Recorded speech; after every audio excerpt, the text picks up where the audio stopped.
Candide was written in 1759 by Voltaire. Let's begin. Chapter 1. How Candide was brought up in a magnificent castle and how he was expelled thence. In a castle of Westphalia belonging to the Baron of Thunder-ten-Tronckh lived a youth whom nature had endowed with the most gentle manners. His countenance was a true picture of his soul. He combined a true judgment with simplicity of spirit, which was the reason, I apprehend, of his being called Candide. The old servants of the family suspected him to have been the son of the Baron's sister, by a good honest gentleman of the neighbourhood, whom that young lady would never marry because he had been able to prove only 71 quarterings, the rest of his genealogical tree having been lost through the injuries of time. The Baron was one of the most powerful lords in Westphalia, for his castle had not only a gate, but windows. His great hall, even, was hung with tapestry. All the dogs of his farmyards formed a pack of hounds at need. His grooms were his huntsmen, and the curate of the village was his grand almoner. They called him "my lord," and laughed at all his stories. The Baron's lady weighed about 350 pounds, and was therefore a person of great consideration, and she did the honours of the house with a dignity that commanded still greater respect. Her daughter Cunegonde was 17 years of age, fresh-coloured, comely, plump, and desirable. The Baron's son seemed to be in every respect worthy of his father. The preceptor Pangloss was the oracle of the family, and little Candide heard his lessons with all the good faith of his age and character. Pangloss was professor of metaphysico-theologico-cosmologology. He proved admirably that there is no effect without cause, and that in this best of all possible worlds, the Baron's castle was the most magnificent of castles, and his lady the best of all possible baronesses.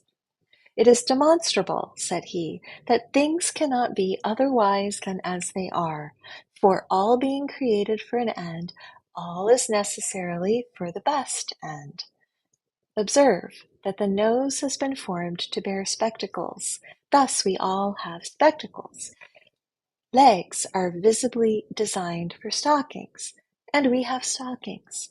Stones were made to be hewn, and to construct castles. Therefore my lord has a magnificent castle, for the greatest baron in the province ought to be the best lodged. Pigs were made to be eaten, therefore we eat pork all the year round. Consequently, they who assert that all is well have said a foolish thing. They should have said, all is for the best." Candide listened attentively, and believed innocently, for he thought Miss Cunegonde extremely beautiful.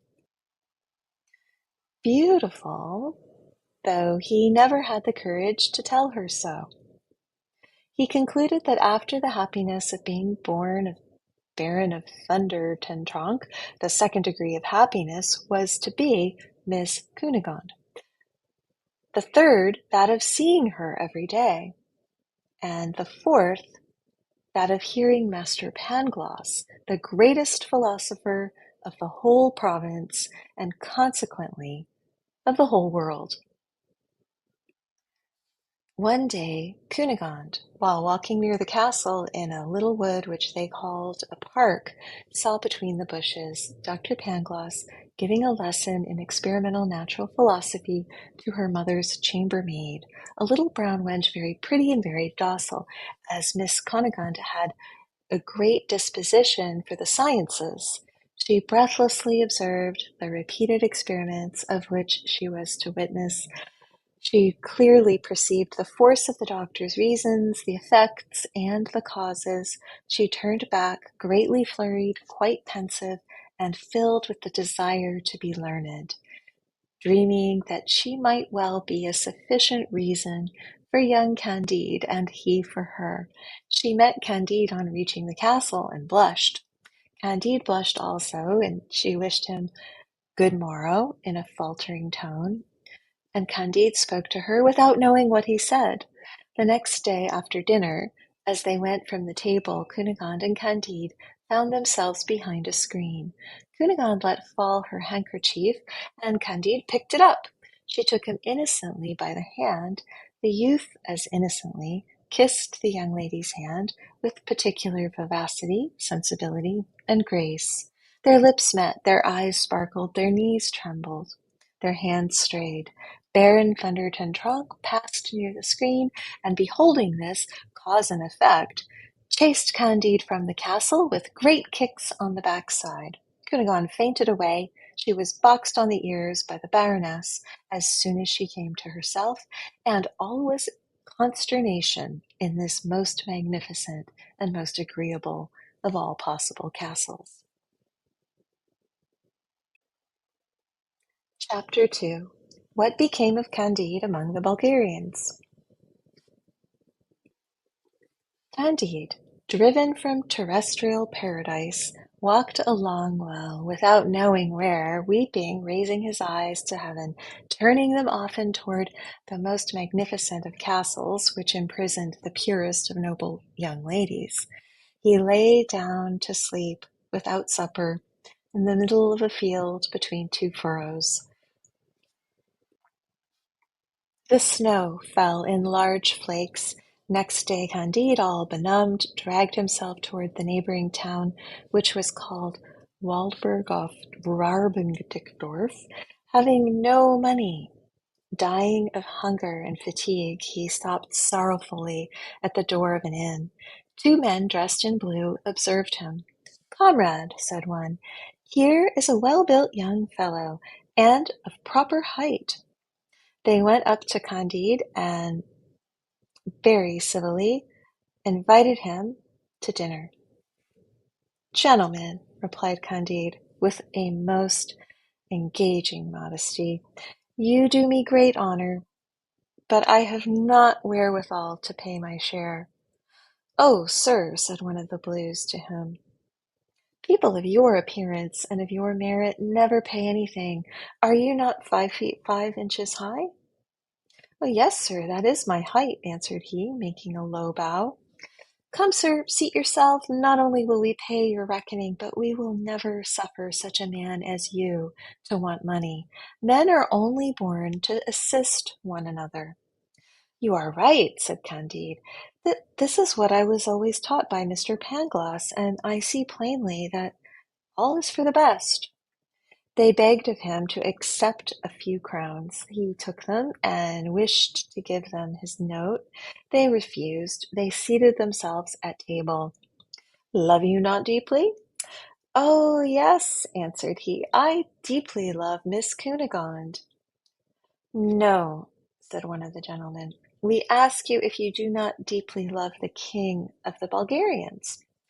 "Not at all," said he, "for I have never seen him." "What! He is the best of kings, and we must drink to his health." "Oh, very willingly, gentlemen," and he drank. "That is enough," they tell him. "Now you are the help, the support, the defender, the hero of the Bulgarians. Your fortune is made, and your glory is assured."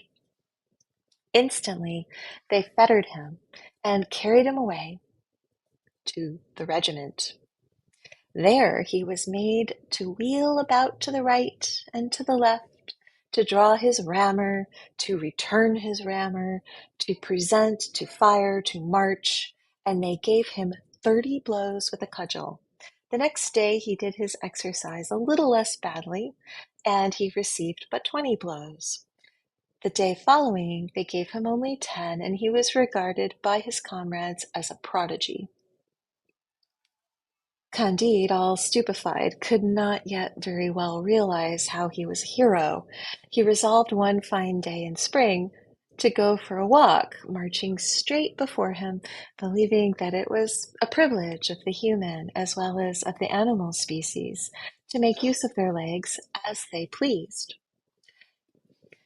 He had advanced 2 leagues when he was overtaken by 4 others, heroes of 6 feet, who bound him and carried him to a dungeon. He was asked which he would like the best, to be whipped 36 times, through all the regiment, or to receive once 12 balls of lead in his brain. He vainly said that human will is free, and that he chose neither the one nor the other. He was forced to make a choice. He determined, in virtue of that gift of God called liberty, to run the gauntlet 36 times. He bore this twice. The regiment was composed of 2,000 men. That composed for him 4,000 strokes, which laid bare all his muscles and nerves from the nape of his neck quite down to his rump. As they were going to proceed to do a third whipping, Candide, able to bear no more, begged as a favor that they would be so good as to shoot him. He obtained this favor, they bandaged his eyes, and bade him kneel down. The king of the Bulgarians passed at this moment and ascertained the nature of the crime. As he had great talent, he understood from all that he had learned of Candide that he was a young metaphysician, extremely ignorant of the things of this world, and he accorded him his pardon with a clemency which will bring him praise in all the journals and throughout all the ages. An able surgeon cured Candide in 3 weeks by means of emollients taught by Dioscorides. He had already little skin and was able to march when the king of the Bulgarians gave battle to the king of the Abaris. Chapter 3: How Candide made his escape from the Bulgarians, and what afterwards became of him. There was never anything so gallant, so spruce, so brilliant, and so well disposed as the two armies. Trumpets, fifes, hautboys, drums, and cannon made music such as hell itself never heard. The cannons first of all laid flat about 6,000 men on each side. The muskets swept away from this best of worlds 9 or 10,000 ruffians who infested its surface. The bayonet was also a sufficient reason for the death of several thousands. The whole might amount to 30,000 souls. Candide, who trembled like a philosopher, hid himself as well as he could during this heroic butchery. At length, while the two kings were causing Te Deum to be sung each in his own camp, Candide resolved to go and reason elsewhere on effects and causes. He passed over heaps of dead and dying, and first reached a neighboring village. It was in cinders. It was an Abari village which had Bulgarians burnt according to the laws of war. Here, old men covered with wounds beheld their wives hugging their children to their bloody breasts and massacred before their faces. There their daughters, disemboweled and breathing their last after having satisfied the wants of Bulgarian heroes, while others, half burnt in the flames, begged to be dispatched. The earth was strewed with brains, arms, and legs. Candide fled quickly to another village, and it belonged to the Bulgarians, and the Abarian heroes had treated it in the same way. Candide, walking over palpitating limbs or across ruins, um,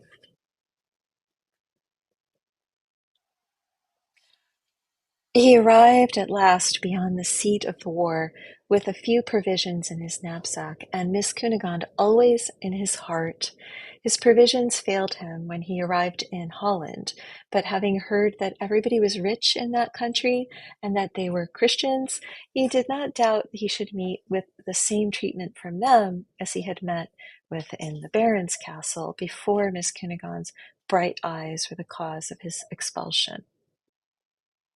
He asked alms of several grave-looking people, who all answered him that if he continued to follow this trade, they would confine him to the house of correction, where he should be taught to get a living.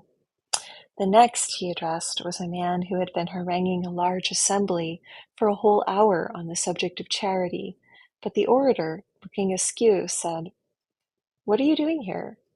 Are you for the good cause?"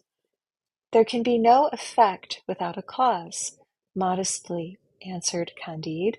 The whole is necessarily concatenated and arranged for the best. It was necessary for me to have been banished from the presence of Miss Cunegonde, to have afterward run the gauntlet, and now it is necessary that I should beg my bread until I learn to earn it. All this cannot be otherwise. My friend, said the orator to him, do you believe the Pope to be Antichrist? I have not heard of it, answered Candide, but whether he be or whether he not be, I want bread. Thou dost not deserve to eat, said the other. Begone, rogue, begone, wretch, do not come near me again. The orator's wife, putting her head out the window, and spying a man that doubted whether the Pope was Antichrist, poured over him a full, "Oh heavens, to what excess does religious zeal carry the ladies!" A man who had never been christened, a good Anabaptist named James, beheld the cruel and ignominious treatment shown to one of his brethren, an unfeathered biped with a rational soul.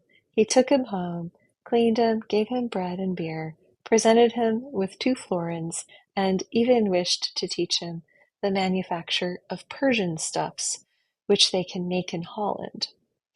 Candide, almost prostrating himself before him, cried, Master Pangloss has well said that all is for the best in this world, for I am infinitely more touched by your extreme generosity than with the inhumanity of that gentleman in the black coat and his lady.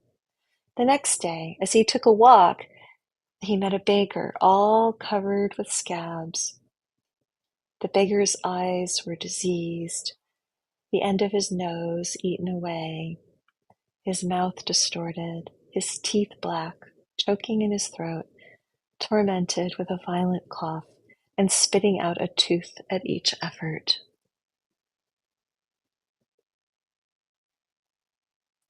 Chapter 4. How Candide found his old master Pangloss, and what happened to them. Candide, yet more moved with compassion than with horror, gave to this shocking beggar the 2 florins which he had received from the honest Anabaptist James. The spectre looked at him very earnestly, dropped a few tears, and fell upon his neck. Candide recoiled in disgust. Alas, said one wretch to the other, do you no longer know your dear Pangloss? What do I hear? You? My dear master, you in this terrible plight? What misfortune has happened to you? Why are you no longer in the most magnificent of castles? What has become of Miss Cunegonde, the pearl of girls, and nature's masterpiece? I am so weak that I cannot stand, said Pangloss. Upon which Candide carried him to the Anabaptist's stable and gave him a crust of bread. As soon as Pangloss had refreshed himself a little, well, said Candide, Cunegonde? She is dead, replied the other. Candide fainted at this word. His friend recalled his senses with a little bad vinegar, which he found by chance in the stable. Candide reopened his eyes. Cunegonde is dead! Oh, best of worlds, where art thou? But of what illness did she die? Was it not for grief upon seeing her father kick me out of his magnificent castle? No, said Pangloss. She was ripped open by the Bulgarian soldiers. After having been violated by many, they broke the Baron's head for attempting to defend her. My lady, her mother, was cut in pieces. My poor pupil was served just in the same manner as his sister. And as for the castle, they have not left one stone upon another, not a barn, nor a sheep, nor a duck, nor a tree. But we have had our revenge, for the Abaris have done the very same thing to a neighboring barony, which belonged to a Bulgarian lord. At this discourse, Candide fainted again, but coming to himself, and having said all that it became him to say, inquired into the cause. The cause and effect, as well as into the sufficient reason that had reduced Pangloss to so miserable a plight. Alas, said the other, it was love. Love, the comfort of the human species, the preserver of the universe, the soul of all sensible beings. Love, tender love. Alas, said Candide, I know this love, that sovereign of hearts, that soul of our souls. Yet it never cost me more than a kiss and 20 kicks in the backside. How could this beautiful cause produce in you an effect so abominable? Pangloss made answer in these terms. Oh, my dear Candide, you remember Paquette? That pretty wench who waited on our noble Baroness. In her arms I tasted the delights of paradise, which produced in me those hell torments with which you see me devoured. She was infected with them, and she, perhaps dead of them. This present Paquette received of a learned grave friar, who had traced it to its source, and he had it of an old countess who had received it from a cavalry captain who owed it to a marchioness, who took it from a page, who received it from a Jesuit, who then, a novice, had it in a direct line from one of the companions of Christopher Columbus. For my part, I shall give it to nobody. I am dying. Oh, Pangloss, cried Candide, what a strange genealogy! Is not the devil the original stock of it all? No, not at all, replied this great man.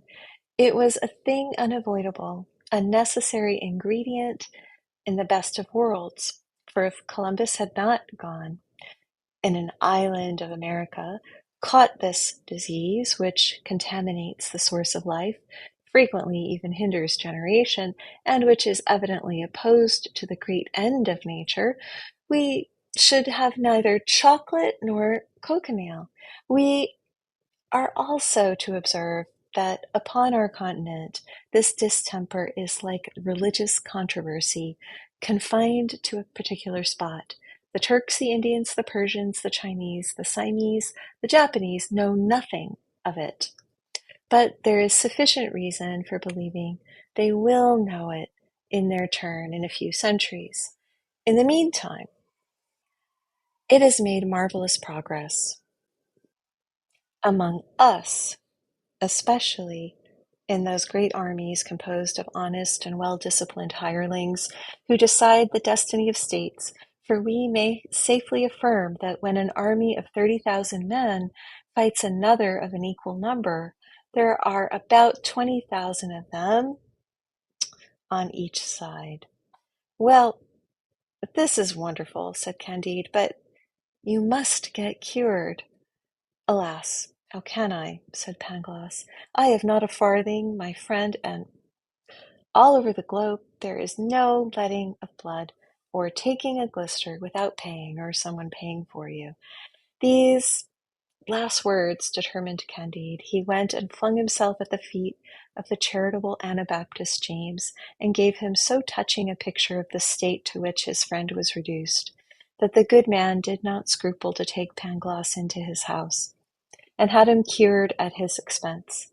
In the cure, Pangloss lost only an eye and an ear. He wrote well, and knew arithmetic perfectly. The Anabaptist James made him his bookkeeper. At the end of 2 months, being obliged to go to Lisbon about some mercantile affairs, he took the 2 philosophers with him in his ship, and Pangloss explained to him how everything was so constituted that it could not be better. James was not of this opinion. It is more likely, said he, mankind have a little corrupted nature, for they were not born wolves, and they have become wolves. God has given them neither cannon of 24-pounders nor bayonets, and yet they have made cannon and bayonets to destroy one another. Into this account I might throw not only bankrupts, but justice, which seizes on the effects of bankrupts to cheat the creditors. All this was indispensable, replied the one-eyed doctor, for private misfortunes make the general good. so that the more private misfortunes there are, the greater there is the general good. While he reasoned, the sky darkened, the winds blew from the four quarters, and the ship was assailed by a most terrible tempest within sight of the port of Lisbon. Chapter 5: Tempest, Shipwreck, Earthquake, and What Became of Dr. Pangloss, Candide, and James the Anabaptist. Half dead of that inconceivable anguish which the rolling of a ship produces, one half of the passengers were not even sensible of the danger. The other half shrieked and prayed, and the sheets were rent, the masts broken, the vessel gaped. Work who would, no one heard, no one commanded. The Anabaptist, being upon deck, bore a hand when a brutish sailor struck him. A brutish sailor struck him roughly and laid him sprawling, but with the violence of the blow, he himself tumbled head foremost overboard and stuck upon a piece of the broken mast. Honest James ran to his assistance, hauled him up, and from the effort he made was precipitated into the sea in the sight of the sailor, who left him to perish without deigning to look at him. Candide drew near and saw his benefactor, who rose above the water one moment and was then swallowed up forever. He was just going to jump after him, but was prevented by the philosopher Pangloss, who demonstrated to him that the Bay of Lisbon had been made on purpose for the Anabaptist to be drowned. While he was proving this a priori, the ship foundered.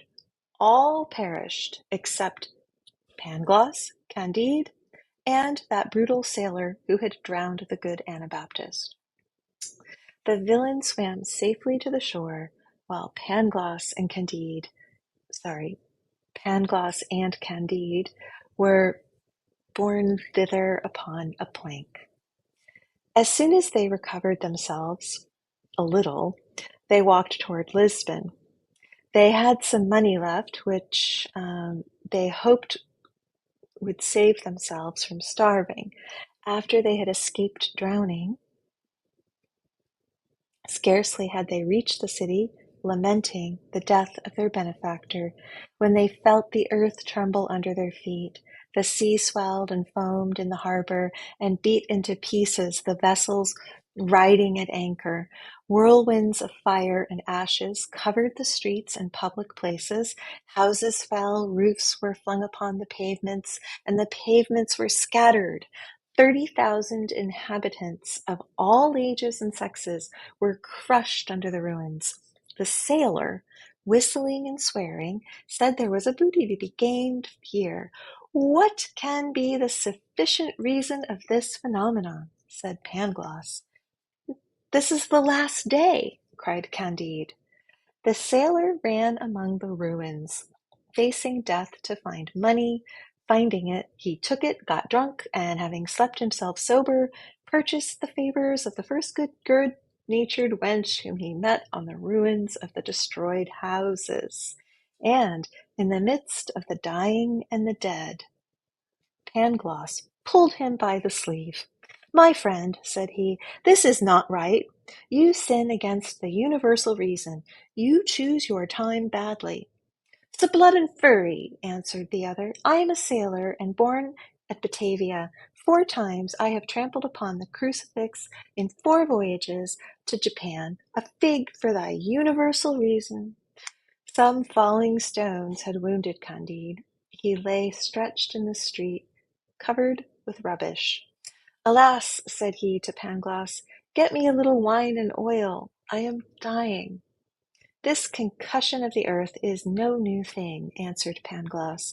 The city of Lima in America experienced the same convulsions last year, the same cause, the same effects. There is certainly a train of sulphur underground from Lima to Lisbon. Nothing more probable, said Candide, but for the love of God, a little oil and wine. How probable, replied the philosopher. I maintain that the point is capable of being demonstrated. Candide fainted away, and Pangloss fetched him some water from a neighboring fountain, and the following day they rummaged among the ruins and found provisions, with which they repaired their exhausted strength. After this, they joined with others in relieving those inhabitants who had escaped death. Some, whom they had succored, gave them as good a dinner as they could in such disastrous circumstances. True, the repast was mournful, and the company moistened their bread with tears, but Pangloss consoled them, assuring them that things could not be otherwise. For, said he, all that is for the best. If there is a volcano in Lisbon, it cannot be elsewhere. It is impossible that things should be other than they are, for everything is right. A little man dressed in black, familiar of the Inquisition, who sat by him, politely took up his word and said, Apparently then, sir, you do not believe in original sin, for if all is for the best, there has then been neither fall nor punishment. I humbly ask your excellency's pardon, answered Pangloss, still more politely, for the fall and curse of man necessarily entered into the system of the best of worlds. Sir, said the familiar, do you not then believe in liberty? Your excellency will excuse me, said Pangloss. Liberty is consistent with the absolute necessity, for it was necessary we should be free, for, in short, the determinate will... Pangloss was in the middle of his sentence when the familiar beckoned to his footman, who gave him a glass of wine from Porto or Oporto.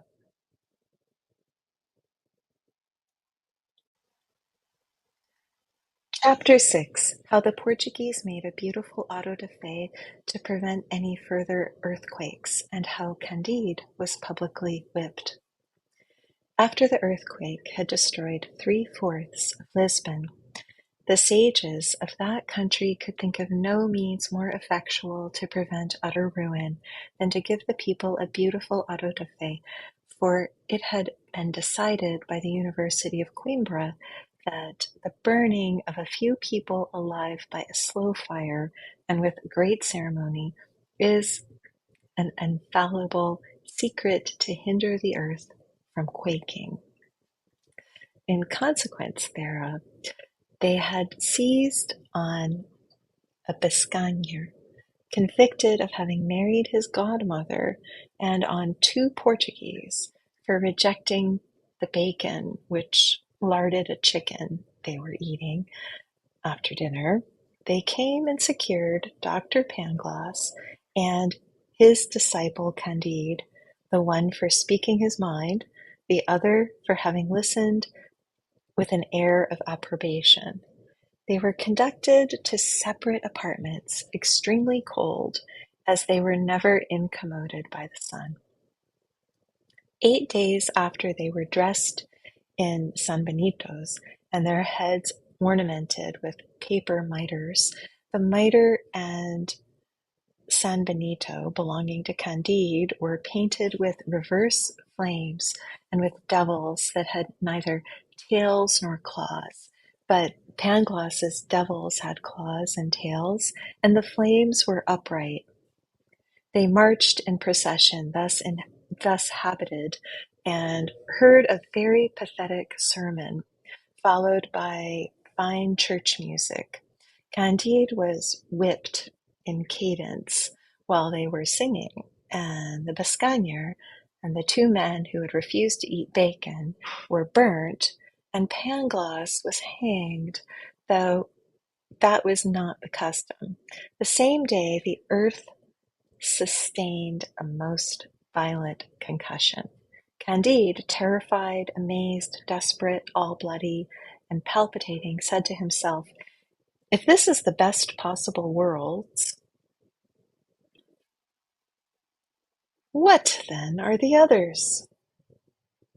Well, if I had been only whipped, I could put up with it, but for I experienced it among the Bulgarians, but, oh, my dear Pangloss, thou greatest of philosophers, that I should have seen you hanged, without knowing for what.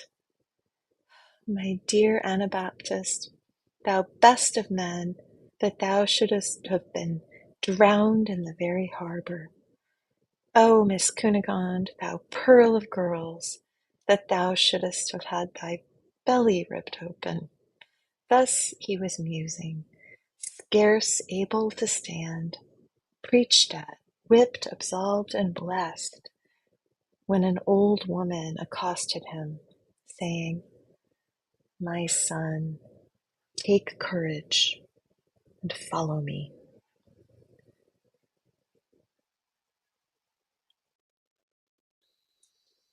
Chapter 7. How the old woman took care of Candide, and how he found the object he loved. Candide did not take courage, but followed the old woman to a decayed house, where she gave him a pot of pomatum to anoint his sores, showed him a very neat little bed, with a suit of clothes hanging up, and left him something to eat and drink. Eat, drink, sleep, said she, and may Our Lady of Atocha, the great Saint Anthony of Padua, and the great Saint James of Compostela receive you under their protection. I shall be back tomorrow. Candide, amazed at all he had suffered, and still more with the charity of the old woman, wished to kiss her hand. It is not my hand you must kiss, said the old woman. I shall be back tomorrow. Anoint yourself with the pomatum, eat and sleep. Candide, notwithstanding so many disasters, he ate and slept. The next morning the old woman brought him his breakfast, and looked at his back, and rubbed it herself with another ointment. In like manner she brought him his dinner, and at night she returned with his supper. The day following she went through the very same ceremonies. Who are you? Said Candide. Who has inspired you to do so much goodness? What return can I make you? The good woman made no answer. She returned in the evening, but brought no supper. Come with me, she said, and say nothing. She took him by the arm and walked him about a quarter of a mile into the country. They arrived at a lonely house, surrounded with gardens and canals. The old woman knocked at a little door. It opened. She led Candide up a private staircase into a small apartment richly furnished. She left him on a brocaded sofa, shut the door, and went away. Candide thought himself in a dream, indeed, that he had been dreaming unluckily all his life, and that the present moment was the only agreeable part of it. The old woman returned very soon, supporting with difficulty a trembling woman of a majestic figure, brilliant with jewels, and covered with a veil. Take off that veil, the old woman said to Candide. The young man approaches. He raises the veil with a timid hand. Oh, what a moment! What surprise! He believes he beholds Miss Cunegonde. He really sees her. It is herself. His strength fails him. He cannot utter a word, but drops at her feet. Cunegonde falls upon the sofa. The old woman supplies a smelling bottle, and they come to themselves and recover their speech.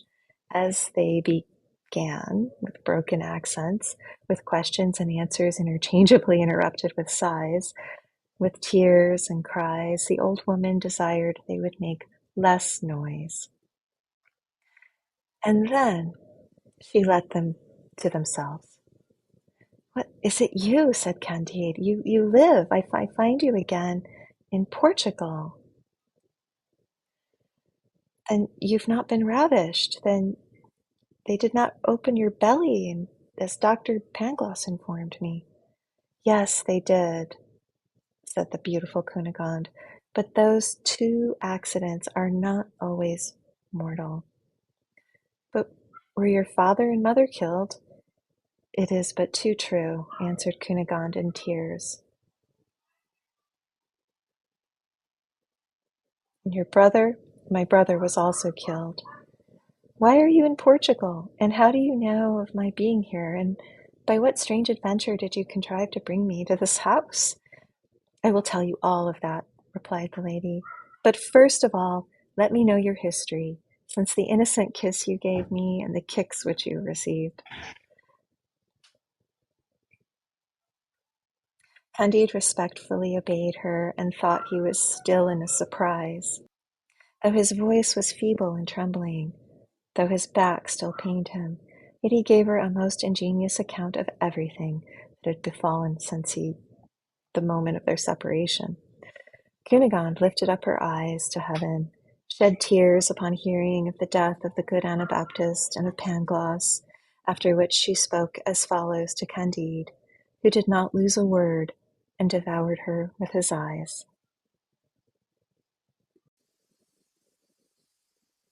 So we are now about a quarter of the way finished with Candide by Voltaire. And so this is a great opportunity to pause and reflect a little bit about what we've read.